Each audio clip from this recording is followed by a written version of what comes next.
kembali dulu ke kisah yang tadi. Ya. Nabi Isa kan diangkat, si Yudas Iskariot disuruhkan Allah menjadi Nabi Isa SAW. Ya, walakin syubbihalam, dia disalib.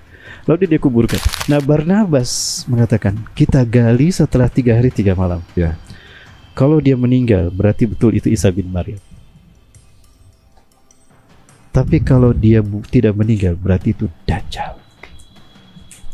Dajjal. Kenapa dikatakan Dajjal? Nah, nanti ada hadis Rasulullah menarik tentang itu. Dan cuma Rasul mengatakan itu. Ya. Setelah 3 hari 3 malam digali, diam-diam Barnabas dengan beberapa sahabat Hawariun lain digali. Ini informasi yang sampai ke telinga Mas, sampai ke telinga Ismailnya, sampai ke telinga Yahya Allahu yarhamuhuma, dua-duanya sudah syahid, sampai ke Khalid bin Zaid. Petinya apa itu? Mereka sudah mempersiapkan 5 red heifer, 5 sapi merah. Karena berdasarkan penjanjian talbun mereka, ciri Tuhan mereka, the God who's waiting, Messiah will come, Tuhan yang mereka tunggu-tunggu, Messiah, itu akan datang kalau 5 sapi merah itu sudah ada dan disembelih di altar di Bukit Zaitun yang mengarah ke Al-Aqsa, komplek Al-Qud, Old City.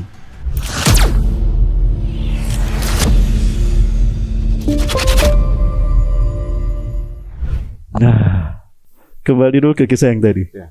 Nabi Isa kan diangkat, si Yudas Iskariot disuruhkan Allah menjadi Nabi Isa SAW. Ya, walakin syubbihalam, dia disalib.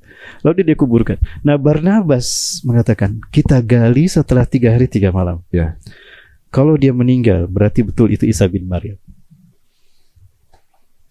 Tapi kalau dia tidak meninggal, berarti itu Dajjal.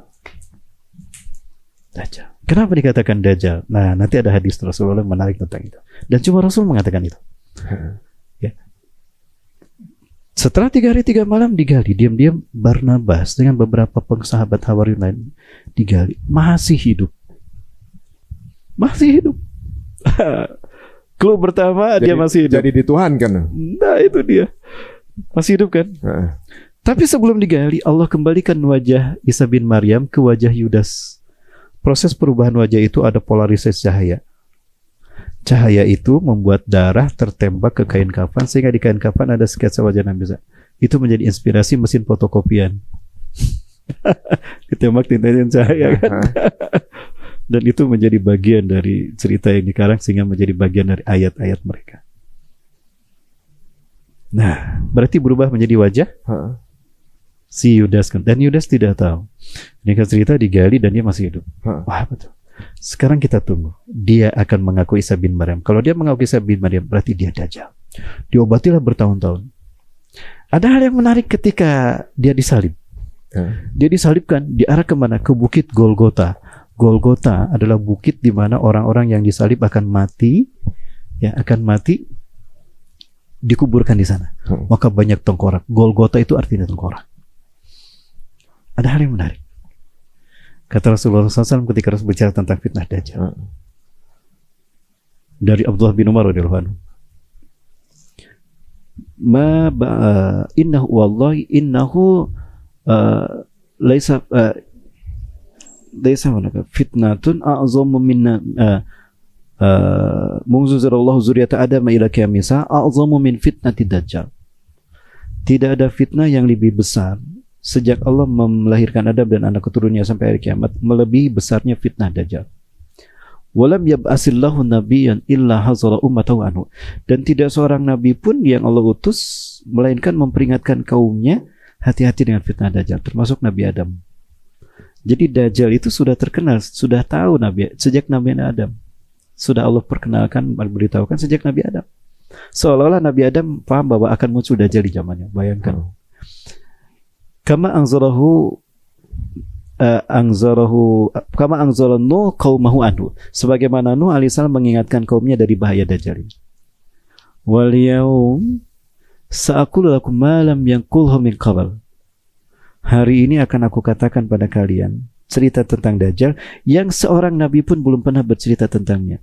Baik dari Nabi Adam sampai Nabi Isa, nabi ini belum cerita, hanya Rasulullah yang cerita itu. Apa cerita Rasulullah SAW? Innahu a'war wallahu laisa bi'awar. Dia a'war. A'war itu beda dengan a'ma. Kalau a'ma itu buta. Ada orang matanya normal seperti kita, kemudian dia tidak bisa melihat. Kita menyebutnya buta. Itu a'ma. Kalau ini awar, awar itu artinya hancur matanya. Sesungguhnya dia pecak sebelah mata kanannya dan Allah tidak pecak. Berarti akan ada orang manusia yang pecak mata kanannya dan mengaku Allah. Dajjal.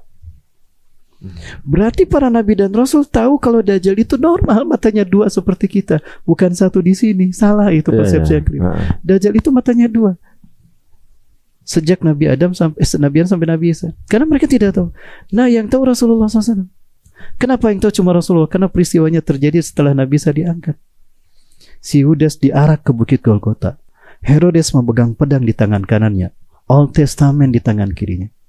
Dia menusuk-nusukkan pedang itu ke tubuh Yudas, yang dikira Isa bin Maryam, Tuhan yang menjelma menjadi manusia tadi untuk menebus dosa manusia. Berarti segala apapun yang dalam tubuh Tuhan suci. Maka ketika darah keluar, diambil darahnya, diminum. Sama Herodes? Sama tentara Romawi dan pendeta orang-orang Yahudi Sanhedrin. Dia meyakini itu tuh.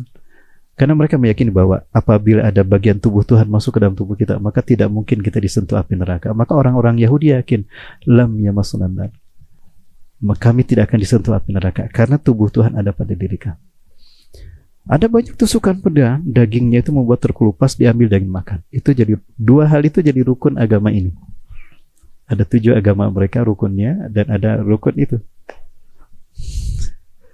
Ya, belum pernah dengar saya dengar. Nah, salah satu tusukan itu menusuk mata kanan Yudas Iskariot. Di saat itulah Yudas kehilangan mata kanannya.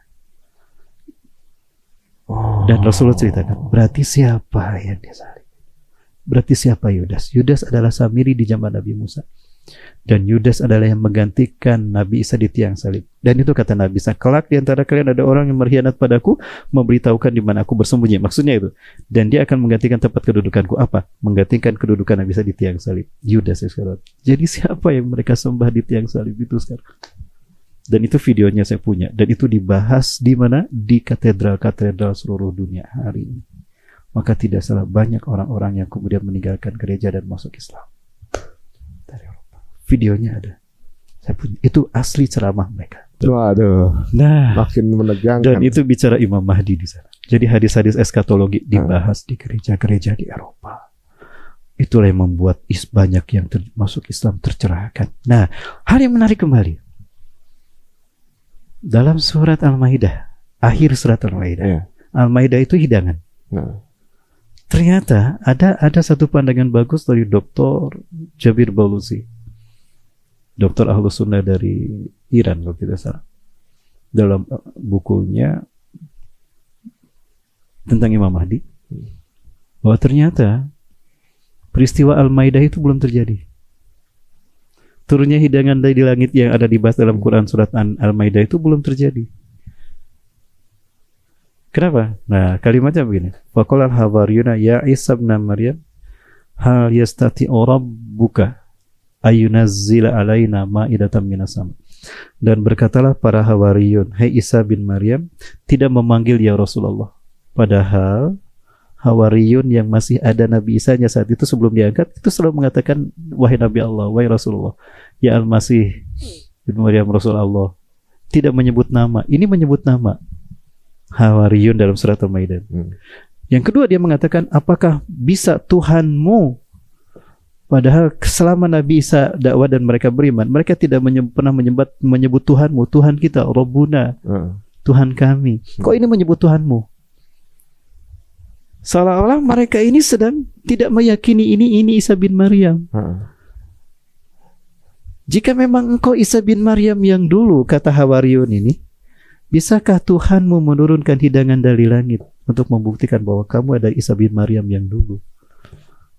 Maka Nabi Isa berdoa kepada Allah meminta hidangan itu turun dari langit untuk membuktikan kalau dia adalah Isa bin Maryam yang dulu diangkat ke langit, yang dulu berdakwah pada mereka.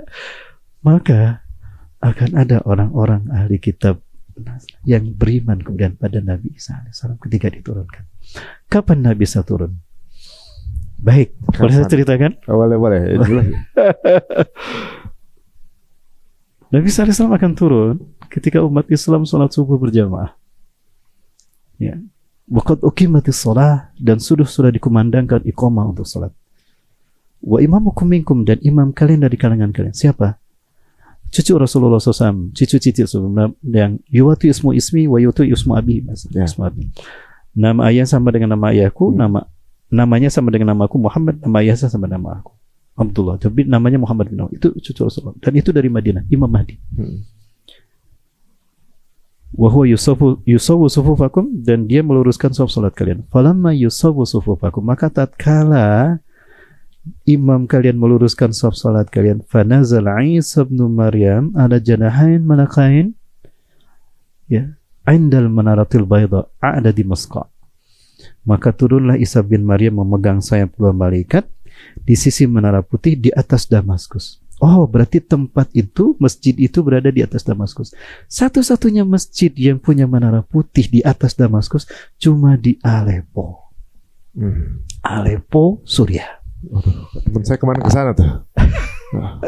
Sekarang kita bicara Suriah. Baik. Sebentar, dulu. Penasaran saya.